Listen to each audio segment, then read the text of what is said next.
Welcome back, everybody. My name is Tucker, and in today's video, I'm going to be talking about the implications of Kevin Durant's injury on his own free agency as well as the rest of the league. Now, as you guys know, during Game 5, Kevin Durant suffered a torn Achilles in his right leg, and that is just, it's an awful injury for any player to go through, and I was honestly in shock and just really saddened when I heard that that was the injury that he suffered, because at first it seemed like he just kind of re-aggravated the calf injury, but it turns out he did tear his Achilles, and that's going to alter the rest of his career, as I'm going to talk about throughout the rest of this video. But I don't really want to discuss, the situation with the Warriors potentially rushing him back, then potentially being liable for the injury. I talked about all that stuff on a podcast that just went out with myself and a funky diabetic, and I'll leave that down in the description below. But like I said, today I really just want to focus on how this impacts his own free agency and then the rest of the league as well. So in terms of the injury that he suffered, a torn Achilles for a basketball player is pretty much the worst case scenario in terms of a devastating injury, with the exception of just some crazy fluky stuff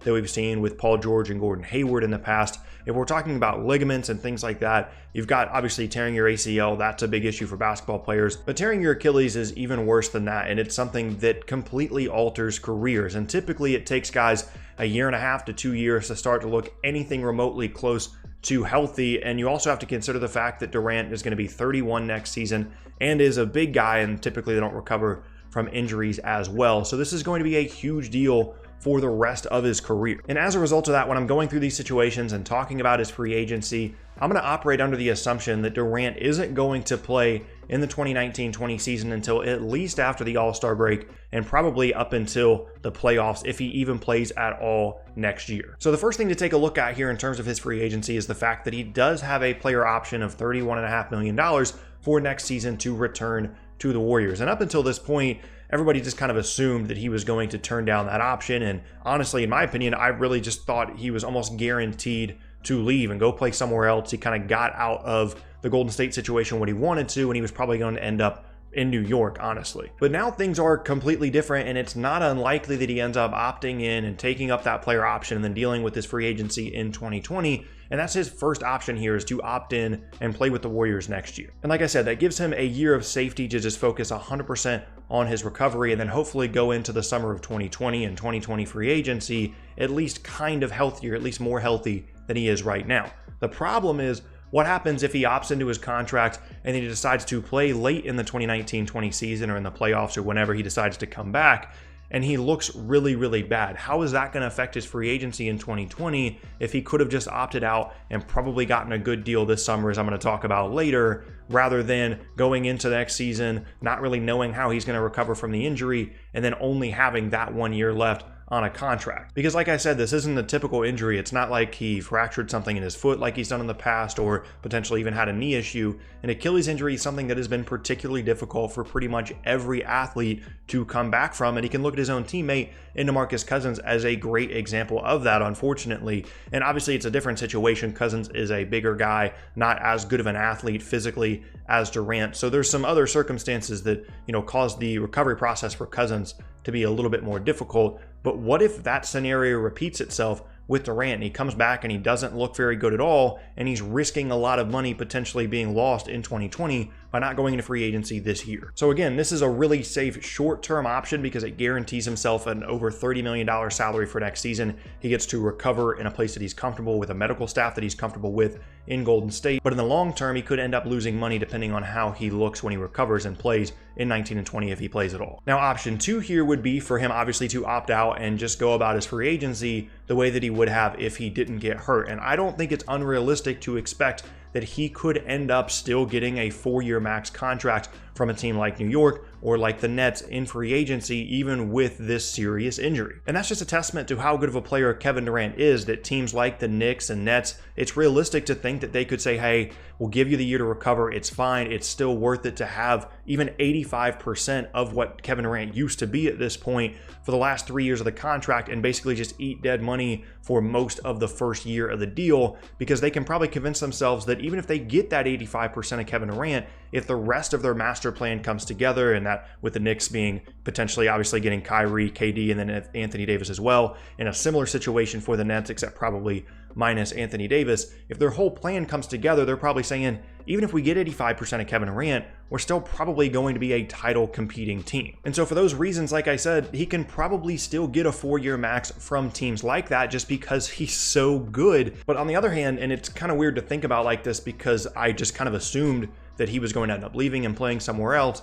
it's probably more likely right now than it has been for most of the season that Durant ends up playing for the Warriors next year as a result of either opting in, like I talked about, or potentially signing a new deal to stay in Golden State. Because clearly everybody in the Warriors organization was really shaken up by Durant's injury and by what happened to him basically under their own watch. And these guys really do care about him. With all the drama that went on between him and Draymond and potentially him and other teammates at times, and the situation where it kind of seemed like he was already out the door for most of this season, these guys really care about him and they were always going to want to do everything they possibly could to bring him back, and that's never been more true than it is right now. They could show a ton of loyalty to Durant and say, hey, we know that you had this really tough injury, but we're still willing to commit to you long term and give you all the time you need to recover properly from the injury, because they know that even if they end up with, like I said, 85% of what Kevin Durant used to be beyond 2020, they're still a title contending team with the guys that they have on the roster because they are still so talented. And if that's the case and this kind of changes his mindset a little bit and he potentially opts in or heavily considers signing long-term with the Warriors,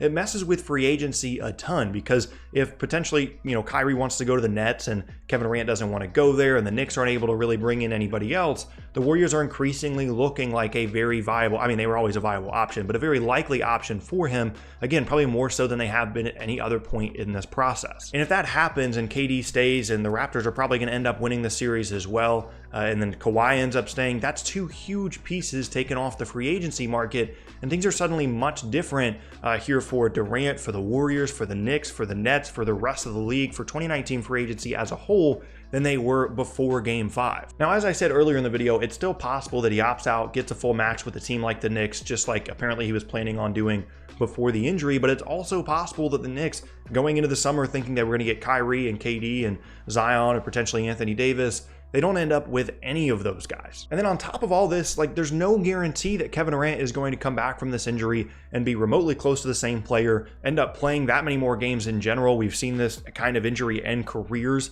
in the past. There's no guarantee that he's going to get to that 85% threshold that I keep mentioning in this video. And best case scenario, we get 90% of what Kevin Durant used to be once he fully recovers from this injury, a year and a half from now. And it's very possible, and honestly almost guaranteed, that we've seen the last of MVP level form from Kevin Durant. And it's a really unfortunate thing to see from a guy in a finals game that was rushing to come back and is one of the best forwards of all time, one of the best wings of all time, and we've probably seen the last of his best basketball. Now, I'm sure the Warriors or whoever team he goes to, their training staff is going to do everything they can to try and get him back to the best possible form that they can, and it's 2019, we've got all these medical advances, and Durant is still kind of young-ish. Again, he's going to be 31 next year, and there's a lot of history with this kind of injury that guys that come back from it are just never really the same, and many of them are completely different players than they were before the injury. And so in the end, like I talked about on the podcast that came out today, it's an awful situation, and I very, very rarely am speechless when it comes to things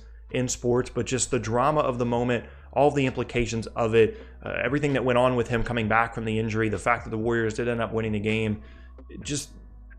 I feel completely awful for Kevin Durant, and he's been, for the last couple of years, probably one of, if not the most hated players in the entire league, but I feel nothing but sympathy for him in this moment with him trying to recover from what can often be a career-altering or potentially career-ending injury, at least in terms of the player that Kevin Durant used to be. And he still has all these options, right, with potentially opting back in and potentially still getting a 4-year max if he does opt out. But this just has so many implications on the Nets, the Knicks, the Warriors, the rest of the league, all of 2019 free agency. And it's just unfortunate that the future of a player as talented as Durant is completely up in the air as a result of this injury, and we'll just have to see kind of how it shakes out and how it affects free agency. And there you have it. That is going to be the end of today's video, and I thank you all very much for watching. Once again, my name is Tucker. If you missed any of my previous videos, then be sure to check out the boxes on screen. Thanks again, and I'll see you all next time.